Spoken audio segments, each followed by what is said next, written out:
एक बात नहीं समझ पा रहा हूँ कि पहले की सरकार के समय 1962, 1965, 1972 की भीषण लड़ाइयाँ हुई। देश पोलियो, प्लेग, हैजा, टीबी जैसी भयंकर महामारी की चपेट में आया, लेकिन सभी का मुफ्त में इलाज हुआ। मुफ्त में पूरे देश का टीकाकरण हुआ। लोगों ने उन सरकारों पर खरबों के घोटाले के आरोप लगाए। कहा गया कि काला धन विदेशों में भेजा गया।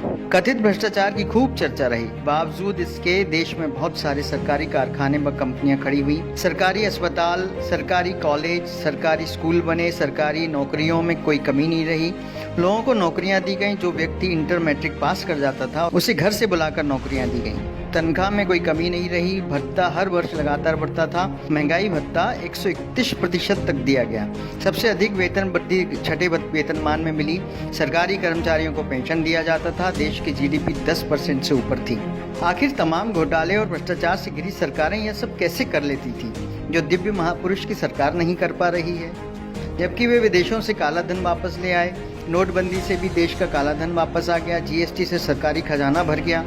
आपातकालीन परिस्थितियों के लिए रिजर्व बैंक में जमा पैसा निकाल लिया गया। फिर पता नहीं क्यों 18-18 घंटे काम करने वाले प्रधानमंत्री के सामने सरकारी संपत्तियां बिक गईं और दिव्य महापुरुष की सरकार नौकरियां, वेतन भत्ते, पेंशन नहीं देकर किसान, मजदूर और आम नागरिकों को सिर्फ टेंशन ही दे रही है। कोई युद्ध नहीं हुआ। जीडीपी माइनस में चल रही है। सभी की नौकरियां चली गईं। फिर भी साहब ने सभी एनजीओ, उद्योगपतियों और देश के नागरिकों से पीएम केयर फंड में पैसा जमा करवा लिया। उस पैसे से क्या कार्य हुआ, किसी को नहीं पता। देश में बड़ी अजीब स्थिति बनी है।